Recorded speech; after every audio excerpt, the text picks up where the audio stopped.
Let's start Heart of Glory. Here we go. Heart of Glory. Stardate 41503.7. Premise. The Enterprise finds the remains of a battle-beaten freighter with 2 Klingons hiding aboard. I'm going to say for the genre, this is a mystery science action piece. The mystery of what the Klingons are doing out there, what happened in that battle. We figured that out. The science fiction action piece being the shootout, the escape from the security area. It's not the brig. We'll talk about that later. So yeah, that's what I'm going for. That's what I think they're going for, that mystery science fiction action. Tropes, I thought about this, but I think, this establishes the death howl. At least in TNG. I'm not sure if it's established in a film or TOS or no. Okay. So yeah, the death howl, and then obviously a huge Star Trek trope, the distress signal. That's how it all starts out. So those are kind of 2 tropes that I picked up on that I really appreciate. So my friend, what do you got for behind the scenes? How'd this thing come to be? What do you got for us there? What we have here is the episode credits Maurice Hurley as the writer, but that's not technically true. Its earliest outline and origins are tied to a DC Fontana Herbert J.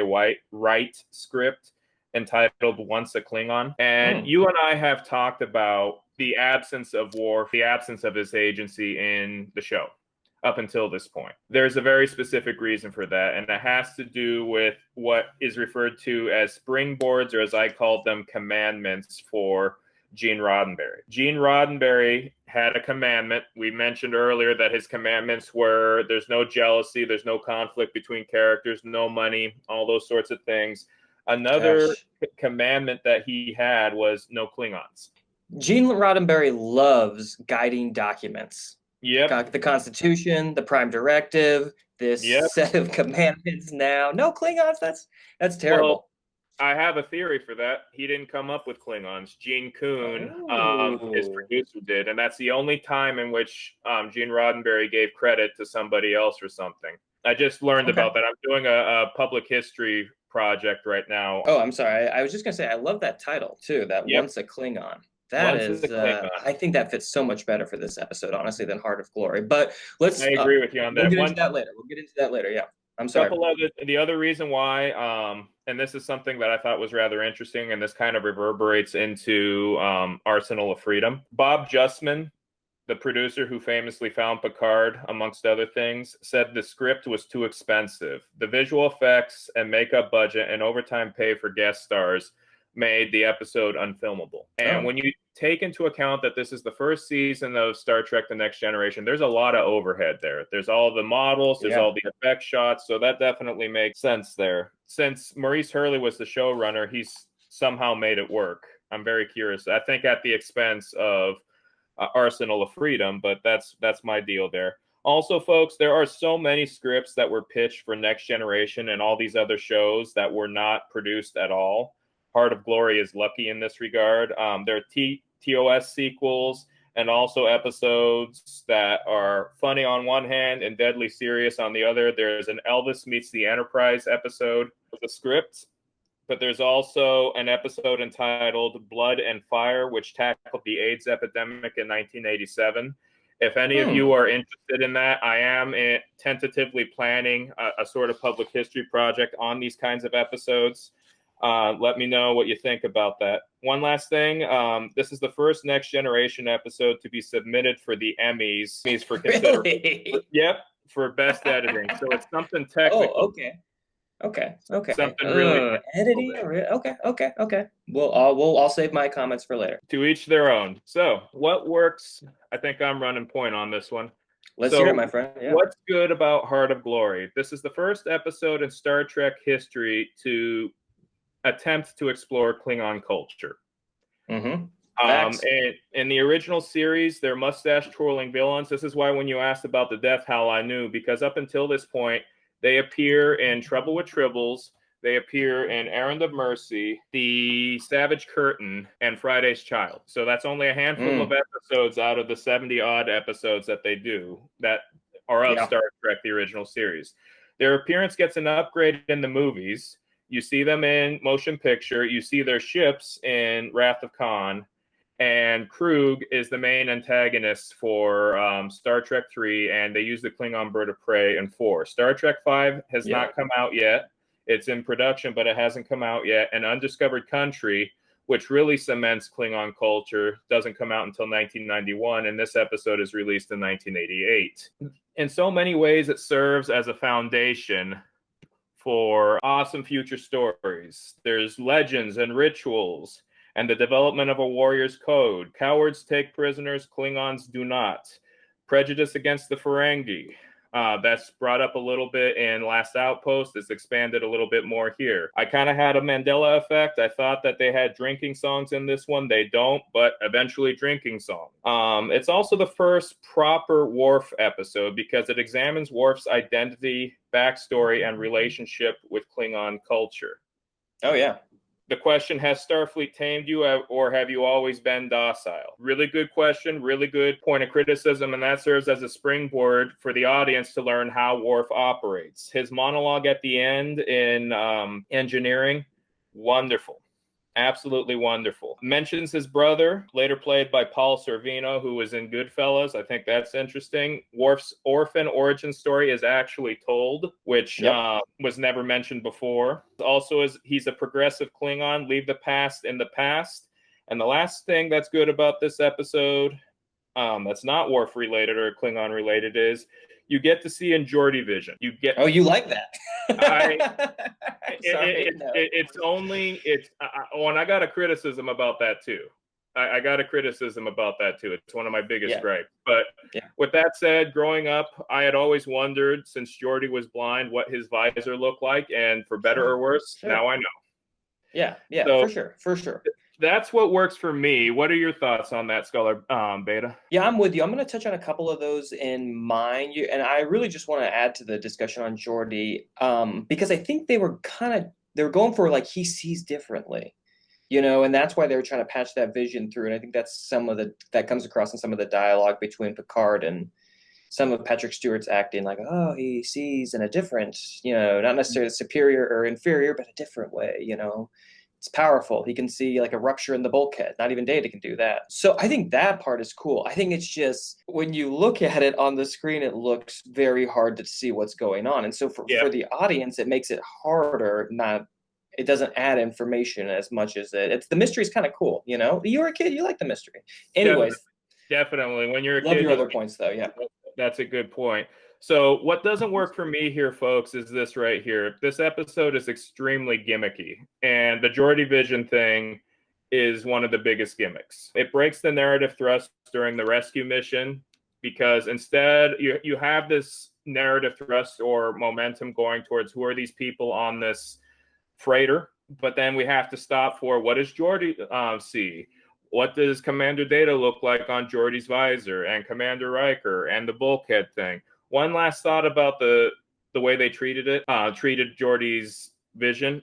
I always thought that they turn what could be perceived as a weakness as a strength through lines like, not even Data can do that, or it's remarkable that you can see XYZ thing. But in the context of this story, completely breaks the narrative thrust. It gets a little meta. Data mentions that Romulans might be behind the attack, and Picard goes, now there's a name we haven't heard in a while. Even though in Angel 1, the Ferengis who were supposed to attack a starbase are replaced with Romulans in that episode. So it's kind of interesting seeing what happens there. Other gimmicks, they really want a saucer separate. They do. And I have this underlined in with 3 lines in my notebook here. Why is saucer sep so tactically advantageous? I'll bring that up in Best of Both Worlds because that one of the biggest flaws about saucer sep is mentioned there. Finally, the camera does an extreme close-up on the characters when somebody says Klingons for the first time. Really gimmicky. Another thing, it's not a deadly sin, but it's worth mentioning. They recycled footage from the motion picture. Yes. Yeah, the Klingon battle cruiser. It's not a deal breaker for me. For some people, it is. I don't mind it, but it technically qualifies as a weakness. In their defense, the motion picture from which the footage originated, was for its time the most expensive single movie ever made. So it's okay to reuse that costly footage, especially with something that's sci-fi oriented like Star Trek. With that said, all told, I'm giving this one 2 solid pips. That's a full full lieutenant. It's a good examination of Klingon culture. Would have loved to have seen more, but it's hampered by gimmicks and a slackened narrative, specifically in the first 3 of 5 acts. It kind of kicks up at the end. One last gimmick that just came to mind: that little belt buckle that they have somehow is a disruptor. Give me no. Yeah, that's silly. That's my thoughts there. What are your thoughts, Scholar Beta? Okay, so coming in a little under your rating, I'm gonna hit this one up. I'm gonna say solid thematic ideas executed at a snail's pace. I'm gonna say 1 solid pip, 1 outline. Rank lieutenant, junior grade. Okay. So let's talk about those thematic ideas. That really connects to what you were talking about with Klingon culture. But I really actually like these 2 characters specifically that join Worf on the Enterprise. Chorus is one. What's the other one's name? Do you remember? I can't remember his name. Yeah, no idea. That's the point. Okay. So I do like Chorus a lot, though. So I think what those 2 Klingons are trying to do, right? Those are basically, and forgive me if this is not appropriate, but I think they're MAGA Klingons. They want to go back to the days of violence, of brutality, of a war-dominated society. They want to make Kronos great again. Seriously, that's what they want. And when I saw it, it just clicked immediately, and it was so identifiable. It made me love the characters even more because of how I just feel like it's so apropos. So I think investigating this idea, why people / Klingon identities are so tied to the past, is very appropriate to today. And this is contrasted heavily with the Klingon commander Kanira condemning the Klingons' point of view. He's the one who arrives on the battle cruiser to pick them up and is going to execute them in an un-Klingon way. That Klingon even has an open mind and says, Worf, you should come join me when your tour is over. That's never going to happen again. Worf becomes just, everybody's every Klingon's target for a cheap shot as TNG goes into the future. So the way I'm reading the Klingons in this episode, you do have this kind of progressive sect, and then you have this sort of, trapped in the past sect, and that just seems like something that we need to talk about in this society.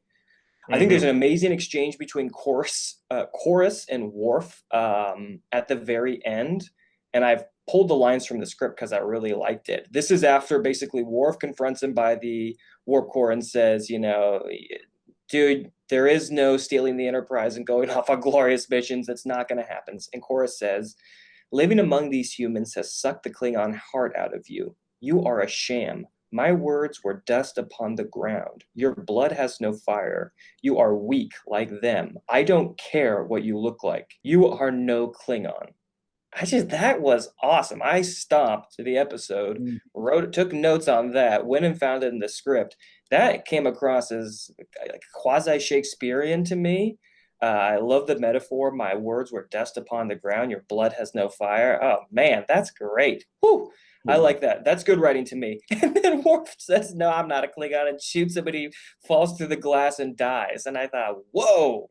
That is what a way to. I understand they had to end the scene, but what a way to end it. So honestly, this starts a pattern of Picard being completely okay with Worf murdering other Klingons, which is going to happen later in TNG as well. So it's not exactly a warrior's death what Worf gives Chorus. It's because Chorus isn't armed and attacking him really. Chorus is just really depressed, and then Worf shoots him. So I love what they're going for, but I understand the restrictions, and I'm going to be empathetic with the showrunners and interpret that scene a little beyond the context of what they're giving us, because I really love that idea. The kind of duality in Klingon society. Okay, that's a good point. I got one more too. And this is a biggie. Discussion of battle tactics. So Worf really pays attention to how these 2 Klingons, it's the one Chorus and the other dude whose name we can't remember, took down the Klingon ship that came after them. Okay, so these 2 Klingons were on this freighter, and they made it appear as if all the systems were failing and they chose not to restore power on purpose and power back up the shields or power back up the phasers because they know the enemy would see that. So they wait for the enemy to drop their shields when they're going to be boarded. And then right then and there, they go boom, boom, boom, boom, boom on the keyboard, power everything back up and blow the enemy up. That is something Worf is going to do in season 4, Redemption, when he's the weapons officer on Gowron's ship. And yeah, I love that battle tactic, and I love that it comes back. And I think maybe it's used in TOS, and I never picked up on it, but I thought that was pretty cool. And I want to give points to the writer for coming up with that. Love it. And that writing that chorus that gives right before he gets murdered by Worf. Thank you for copying that, because I that was what I was mentioning in the climax. I love that scene, but I didn't write down the lines. Thank you for doing that. Oh man, that is good.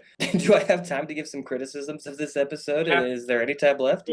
Real quick. Okay, so I said that the pacing's really slow, and the whole Geordi's visor thing is basically it doesn't help it at all. It's totally disconnected from the rest of the story. It doesn't come back. It's not helpful. It doesn't solve anything at the end. It's just there to pad it out. So that pacing really, really hurts. I also think the suspense is pretty half-baked.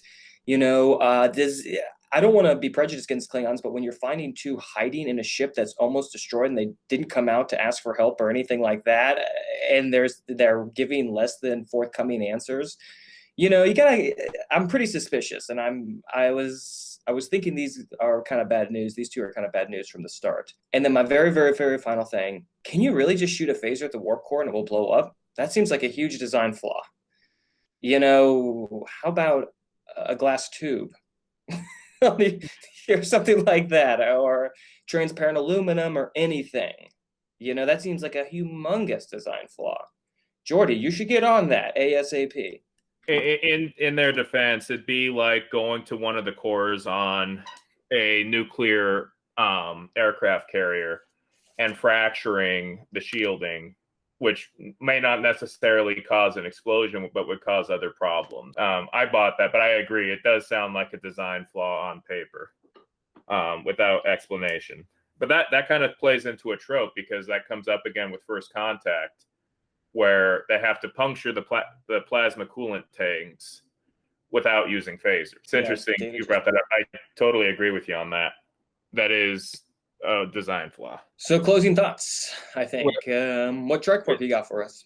Okay, so they talk about legends that people can write. So today's TrekWork for this episode, at least, is there something from your life, an event from your life around which Klingons would write a song, a legend that could be done as a song? Having grown up on a cattle ranch, there's one event that I think would be truly Klingon. And that event is I was helping somebody. There was a 600-pound, soon-to-be steer that was blind in both eyes, lost in a blackberry thicket.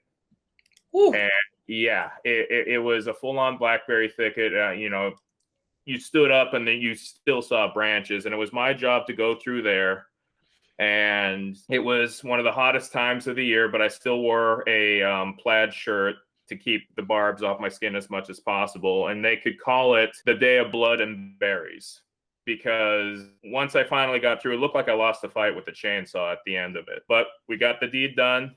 The cow, who was the steer, who was blind in both eyes, ran towards me. I stood my ground. I took it in the chest, and I wrapped my arms around its neck, and we thrashed around long enough for people to get the rope and haul the steer to safety. That would be my Klingon legend. Raising a glass of bloodline to you, my friend. There you go, bloodline. Drink deep. That is a hero's tale right there. There you go. What are your closing thoughts, Scholar Beta? For our simple Enterprise interior, we're going to go to a very specific section of the bridge. Bridge main viewer, specifically Geordi vision versus normal vision. We've got the first frame here, you know, Picard seeing the freighter through Geordi's vision. Second frame, we see that the commander of the battlecruiser, who's come to reclaim those two Klingons, but then decides, I don't want their empty vessels. You know, you go ahead, dispose of them, put them in your replicators. They'll become your Earl Grey tea later. Just saying. All right. And one more interior. It's not the brig, it's the security area. The script describes it this way. It says the Klingons are placed in what serves as a security holding area. Force field surrounds the door. 2 guards are left outside. I like that they acknowledge it's definitely not the brig. It's a security area, basically a closet with a force field. There you go. So, with that said, really good examination of Klingon culture. Are we ready to beam out? Greetings, everyone. Captain Kanaka here. On behalf of all the educators at Teachers Talking Trek, I hope you enjoyed our little video here. As always, please let us know what you think in the comments.